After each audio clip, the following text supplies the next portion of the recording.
Hello viewers, রিতাস প্যারাডাইসের আরও একটি ব্লগে আপনাদের সবাইকে স্বাগতম। আশা করি সবাই অনেক ভালো আছেন। আজকে আমি আমার ছুটির দিনের ব্যস্ততার ব্লগটি শেয়ার করতেছি। একটা ছুটির দিন মানেই আমাদের যেন অনেক কাজ পড়ে যায় সেদিন। সারা সপ্তাহ জুড়ে জমিয়ে রাখতে রাখতে ওই দিনেই যেন কাজগুলো আমাদেরকে করে ফেলতে হবে এই তাড়নায় কাজ করে। ছুটির দিনটা আমি বেছে নেই এই কারণে, কেননা ঋদ্ধর বাবা থাকে আর বাচ্চা-কাচ্চাদেরকে সামলানোটাও একটু সহজ হয়। এইজন্য আমরা ওই দিনেই দুজন মিলে অনেক কাজ করে ফেলি। কিছু কাজে বুয়ারও সাহায্য নিই। আজকে আমি আমার বাসা ক্লিনিং এবং ডেকোরেশনের কাজ করতেছি। কিছু জিনিস আমার মানে বেশি হয়ে গেছে রান্নাঘরে। এগুলোকে সরিয়ে ফেলবো। আর কিছু জিনিস ফেলে দিব, যেগুলো নষ্ট হয়ে গেছে দীর্ঘদিন ইউজ করার কারণে। আবার টুকটুক যেহেতু বড় হয়ে যাচ্ছে, হাঁটা চলায় একটু অসুবিধা হচ্ছে বাসার অনেক জিনিসের কারণে। আবার কিছু কিছু জিনিস আছে অ্যাক্সিডেন্ট করারও প্রবণতা আছে। এই জন্য এই কাজগুলো আমি করে নিচ্ছি, কেননা টুকটুক অলরেডি ধরে ধরে হাঁটে।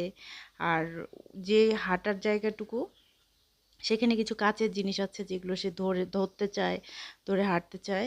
আর আমার মানে কিছু কাচের যে প্লেট গ্লাস এগুলো বের হয়ে গেছে। আবার কিছু মানে ভেঙে গেছে জিনিস, এগুলো আমি ফেলে দিব সেদিন। আর ঋদ্ধর বাবা আমার মানে পছন্দের যে ফিশ অ্যাকুরিয়াম, এটা সরিয়ে ফেলতেছে, কেননা এই ফিশ অ্যাকুরিয়ামটা ও হাঁটার সময় ধরে ফেলে। এখন তো একটু ওয়েটটা কম টুকটুকের, কিন্তু আর কিছুদিন পর এটা ধরে যখন দাঁড়াবে ও এটা সহ পড়ে যাবে এবং বড় ভয়াবহ ধরনের একটা অ্যাক্সিডেন্ট হয়ে যাবে। এছাড়াও আমি এই জায়গাটায় কিছু তার রেখে দেই যেগুলো প্রয়োজন হয়, মাল্টিপ্লাগ অ্যান্ড আমার ল্যাপটপটাও থাকে এখানে। এগুলো আর কিছুই রাখা যাচ্ছে না, সব কিছুই সরিয়ে ফেলার জন্য ঋদ্ধর বাবা আমাকে হেল্প করতেছে। আর এদিকে তো কিছু কাপড়ও ধোয়া হয়েছে, কাপড়গুলো এলোমেলো, মানে সব কিছুই এলোমেলো। তারপরও আমি ওই রুমটা না গুছিয়ে এদিকে ড্রয়িং রুম অ্যান্ড আমার ডাইনিং টেবিল, কিচেন, যেগুলো ফেলে দেওয়ার ফেলে দিয়েছি, যেগুলো উপরে উঠানোর উঠে রেখেছি, মানে যা যেভাবে রাখা যায় গোছানো যায় ততটুকু গুছিয়ে ফেলেছি। এবং সোফার কভারটাও যথেষ্ট পরিমাণ নোংরা হয়েছে, আমি সেটাও ভিজিয়ে রেখে দিয়েছি, যে মানে বুয়া আপা যে উনি এসে ধুয়ে ফেলবেন। একটু ফ্রেশ লাগতেছে, বাট ঘরটা মোছা হয়নি তখনও। আমি ওয়েট করতেছিলাম আমার হেল্পিং হ্যান্ড আসার জন্য। আর এদিকে যে আমার আলমিরাটা, আমি এখানে কিন্তু গ্লাস লাগিয়ে দিয়েছি, কেননা আমার যে জিনিসপত্র ভিতরে কি আছে নাই এটা সবসময় আমার গোছানোও সম্ভব হয় না, আর আমার এগুলো দেখাতেও ভালো লাগে না। প্রথমের দিকে বুঝিনি, বাট দেখলাম যে ট্রান্সপারেন্ট গ্লাসটা আমার পছন্দ হচ্ছিল না।